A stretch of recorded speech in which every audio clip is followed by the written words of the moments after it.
اس video میں ہم ایک نظم کو پڑھیں گے جس کا ٹائٹل ہے ٹو لٹل کٹنس، یعنی دو چھوٹی بلیاں۔ تو چلیے مل کر پڑھنا شروع کرتے ہیں اور سمجھنے کی کوشش کرتے ہیں۔ ٹو لٹل کٹنس یعنی دو چھوٹی بلیاں، ون اسٹارمی نائٹ ایک طوفانی رات کو، began to quarrel لڑنے لگیں، اینڈ دین ٹو فائٹ اور جھگڑنے لگیں۔ جیسے کہ اس تصویر میں آپ دیکھ رہے ہیں دو چھوٹی بلیاں جو ہیں وہ لڑ رہی ہیں۔ آگے پڑھتے ہیں۔ ون ہیڈ اے ماؤس، ایک بلی کے پاس ایک چوہا تھا، اینڈ دی ادر ہیڈ نن، اور دوسری بلی جو تھی اس کے پاس کوئی چوہا نہیں تھا۔ And that was the way the quarrel began، اور یہی وجہ تھی کہ وہ لڑائی شروع ہوئی۔ اب آگے پڑھتے ہیں۔ The old woman took the sweeping broom, یعنی بوڑھی عورت نے صفائی کرنے والا ایک طرح کا جو جھاڑو ہوتا ہے، جیسے کہ آپ اس تصویر میں دیکھ سکتے ہیں، اسے بروم کہتے ہیں۔ تو اس نے وہ صفائی کرنے والا بروم اٹھایا، اینڈ swept them both، اور ان دونوں کو صاف کر دیا یا دھکیل کے اس نے ایک طرح سے اس کمرے سے کیا کیا، رائٹ آؤٹ آف دا روم، اس کمرے سے بالکل باہر نکال دیا۔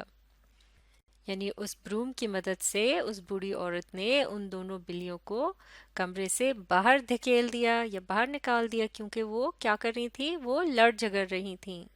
آگے پڑھتے ہیں۔ And then they crept in as quiet as mice، اور پھر وہ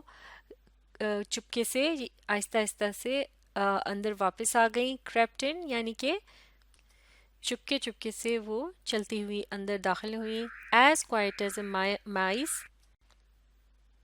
معاف کیجیے گا، ایز کوائٹ ایز مائس یعنی جس طرح چوہے چپکے سے گھروں میں داخل ہوتے ہیں، بالکل اسی طرح سے یہ چپکے سے وہاں واپس آ گئیں۔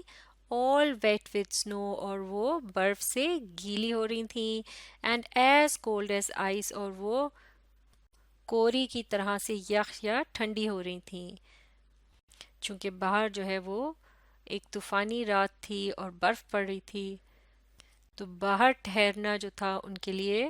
خطرے کا باعث تھا، وہ بیمار پڑ سکتی تھیں اور اس سردی کو وہ برداشت نہیں کر سکتی تھیں، لہٰذا وہ چپکے سے گھر میں واپس داخل ہو گئیں۔ آگے پڑھتے ہیں۔ they found it much better، یعنی انہیں یہ بات زیادہ صحیح لگی، that stormy night، اس طوفانی رات کو، to lie by the fire، کہ وہ آگ کے پاس لیٹ سکیں یا لیٹی رہیں، then to quarrel and fight، بجائے لڑائی جھگڑا کرنے کے۔ اس نظم کو جین ٹیلر نے لکھا ہے، اور اس میں ہمیں ایک بہت ہی اچھا سبق ملتا ہے کہ لڑائی جھگڑا کرنا اچھی بات نہیں ہے۔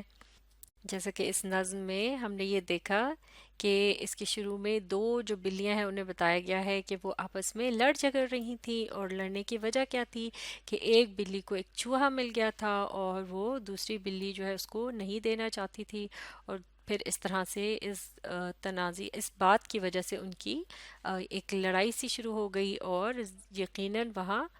شور شرابہ مچا، جس کی وجہ سے کیا ہوا کہ ایک بوڑھی خاتون جو کہ ممکن ہے اس گھر کی مالکن ہوئی ہوں، انہوں نے صفائی کرنے والا جو ایک بروم ہوتا ہے اس کی مدد سے ان دونوں کو اس کمرے سے باہر دھکیل دیا، اور جب وہ باہر پہنچی تو وہاں چونکہ سخت طوفانی رات تھی، برف پڑ رہی تھی، بہت سردی تھی، تو ان کا وہاں باہر ٹھہرنا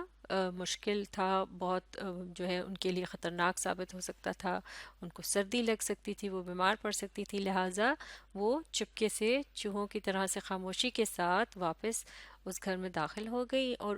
ان کو ایک طرح سے سبق مل گیا اور انہوں نے یہ ان کو احساس ہوا کہ جو ہے اس جو طوفانی رات تھی اس میں بہتر ہوگا کہ وہ آگ کے پاس مزے سے بیٹھی رہیں بجائے لڑائی جھگڑا کرنے کے۔ تو لڑائی جھگڑا جو ہے وہ یوں بھی اچھا نہیں ہوتا، اس سے چونکہ ہمیں کچھ حاصل وصول نہیں ہوتا، بلکہ ہمیں سزا بھی مل سکتی ہے جیسے کہ ان بلیوں کو ملی، اور بالآخر ہمیں اس بات کا احساس ہو ہی جاتا ہے کہ ہمیں لڑائی جھگڑا نہیں کرنا چاہیے۔ تو یہ ایک بہت ہی سبق آموز نظم تھی، یعنی اس میں ہمیں ایک بہت اچھی بات پتہ چلتی ہے، اور وہ بات کیا ہے کہ ہمیں لڑائی جھگڑا نہیں کرنا چاہیے، اس سے ہمارا ہی نقصان ہوتا ہے، کسی کا بھی فائدہ نہیں ہوتا۔ تو اب آپ اس ویڈیو کو ری پلے کیجیے اور اس کے ساتھ ساتھ پڑھنے اور سمجھنے کی کوشش جاری رکھیے۔ اس نظم سے متعلق سوال جواب کو ہم اگلی ویڈیو میں مکمل کریں گے۔